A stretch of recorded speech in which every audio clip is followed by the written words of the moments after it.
इन इलाकों के विकास का विशेष अभियान चलाने के लिए हमने झारखंड के खूंटी से पीएम जनमन योजना शुरू की थी। भगवान बिरसा मुंडा के गांव में गया था।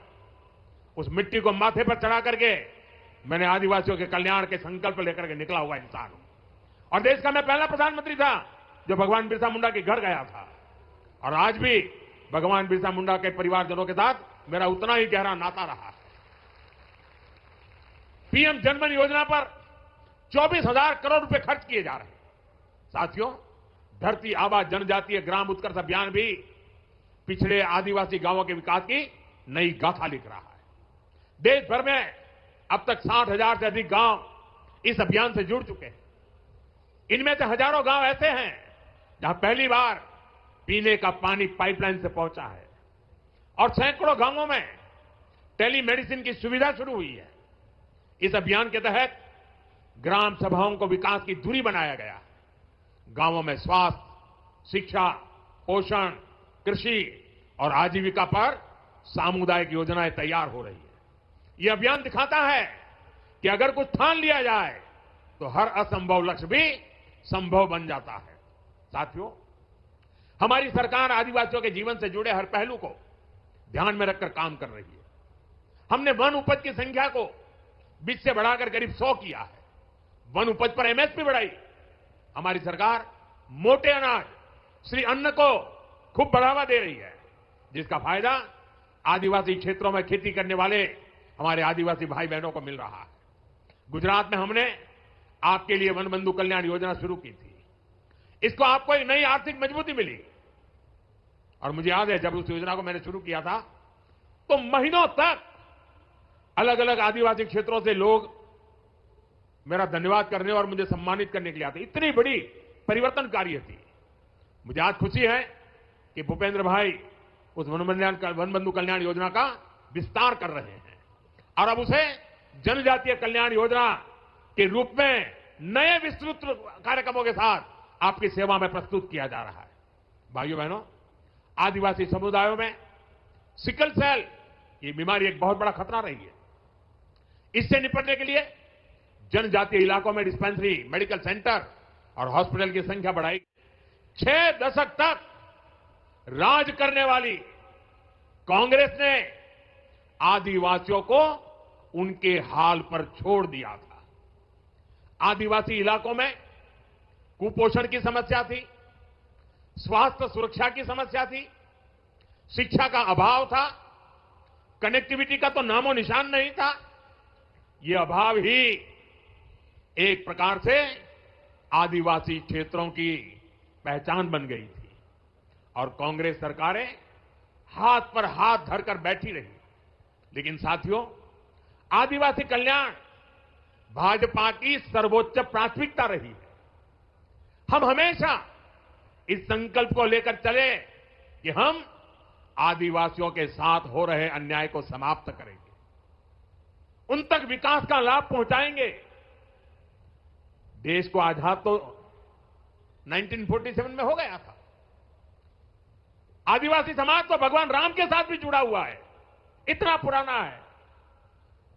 लेकिन 6 दशक तक राज करने वालों को पता ही नहीं था कि इतना बड़ा आदिवासी समाज के विकास के लिए कुछ करने की जरूरत है। साथियों, जब पहली बार अटल बिहारी वाजपेयी प्रधानमंत्री बने, भाजपा की सरकार बनी, तब देश में पहली बार जनजातीय समाज के लिए एक अलग मंत्रालय का गठन किया था। उसके पहले नहीं किया गया। लेकिन अटल जी की सरकार के बाद 10 साल जो कांग्रेस को फिर से काम करने का मौका मिला तो उन्होंने इस मंत्रालय की उपेक्षा की, पूरी तरह भुला दिया गया।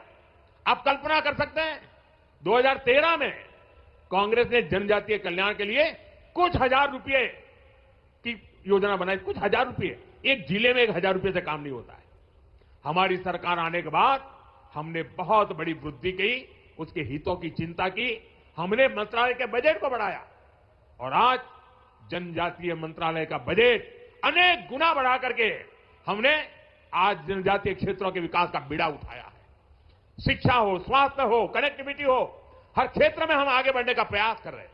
साथियों, एक समय यहां गुजरात में भी आदिवासी इलाकों में स्थिति बहुत अच्छी नहीं थी।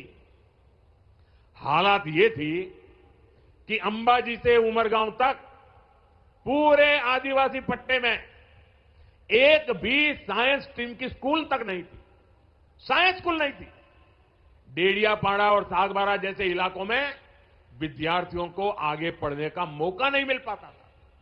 मुझे याद है जब मैं गुजरात का मुख्यमंत्री था तो मैंने यहां डेडियापाड़ा से ही।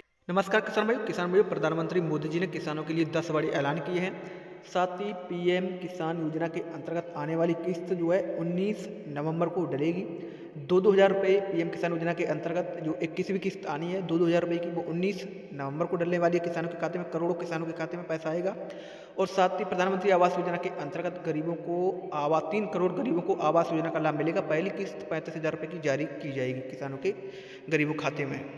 और साथ ही किसान भाइयों, फसल बीमा को लेकर, किसानों आवास योजना को लेकर, पीएम किसान योजना की 21वीं किस्त को लेकर कई बड़े ऐलान किए हैं। आज जनजातीय गौरव दिवस पर प्रधानमंत्री मोदी जी ने कई बड़े ऐलान किसानों, गरीबों, युवाओं को सौगात दी है। बिहार चुनाव के बाद बड़ी घोषणा की है। तो 19 नवंबर को पीएम किसान योजना की 21वीं किस्त के 2-2 हज़ार रुपये डलने वाले, तारीख फाइनल हो चुकी। आवास योजना का भी लाभ मिलेगा, 35,000 रुपये पहली किस्त जारी होगी। 3 करोड़ आवास गरीबों को दिए जाएंगे, प्रधानमंत्री मोदी जी ने किया है। साथ ही फसल बीमा का भी लाभ गरीबों को मिलेगा, ये प्रधानमंत्री मोदी जी ने कहा है। आप लोग वीडियो को पूरा जरूर देखें। बदलाव के लिए हमने दिन रात मेहनत की, उसी का परिणाम है आज गुजरात के आदिवासी पट्टे में। मैं जब मुख्यमंत्री बना उसके पहले जहां साइंस स्ट्रीम की स्कूल नहीं थी, आज उस आदिवासी पट्टे में 10,000 से ज्यादा स्कूल है। पिछले 2 दशकों में आदिवासी इलाके में 2 दर्जन साइंस कॉलेज, सिर्फ स्कूल नहीं, science college, commerce college, art college बने हैं। भाजपा सरकार ने आदिवासी बच्चों के लिए सैकड़ों हॉस्टल तैयार किए। यहां गुजरात में 2 ट्राइबल यूनिवर्सिटी भी बनवाई। ऐसे ही प्रयासों से यहां भी बड़ा बदलाव आया है।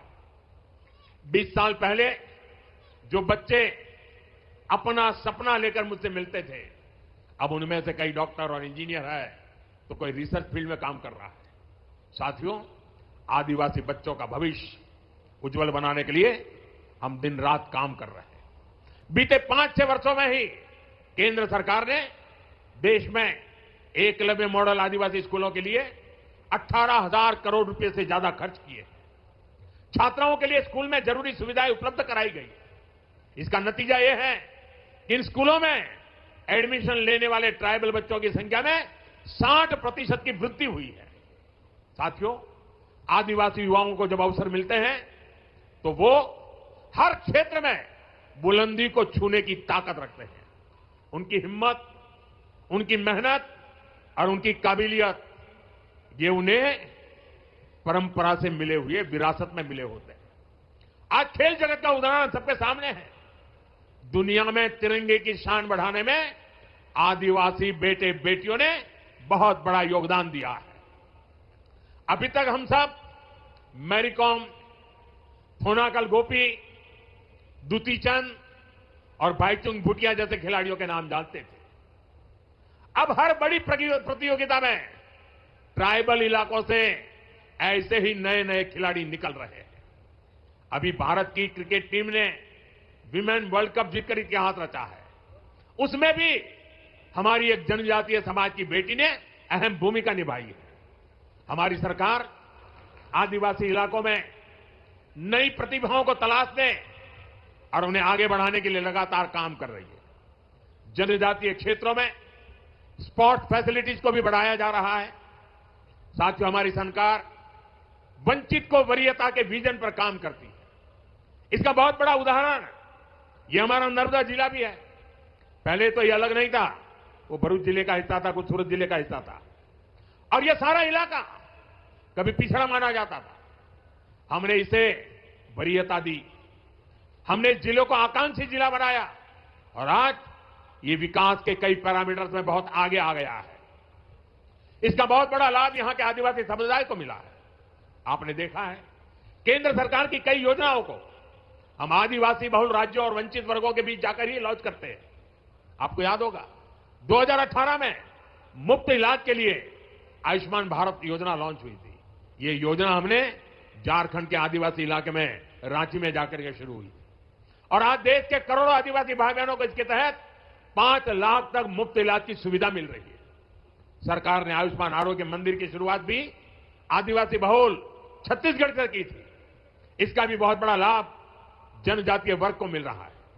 साथियों, आदिवासियों में भी जो सबसे पिछड़े आदिवासी हैं, हमारी सरकार उन्हें विशेष प्राथमिकता दे रही है। जिन क्षेत्रों में आजादी के इतने दशक बाद भी जहां न बिजली थी, न पानी पहुंचाने की व्यवस्था थी, न सड़क थी, न अस्पताल की सुविधा थी, इन इलाकों के विकास का विशेष अभियान चलाने के लिए हमने झारखंड के खूंटी से पीएम जनमन योजना शुरू की थी। भगवान बिरसा मुंडा के गांव में गया था। उस मिट्टी को माथे पर चढ़ा करके मैंने आदिवासियों के कल्याण के संकल्प लेकर के निकला हुआ इंसान हूं और देश का मैं पहला प्रधानमंत्री था जो भगवान बिरसा मुंडा के घर गया था। और आज भी भगवान बिरसा मुंडा के परिवारजनों के साथ मेरा उतना ही गहरा नाता रहा है। पीएम जनमन योजना पर 24,000 करोड़ रुपए खर्च किए जा रहे हैं। साथियों,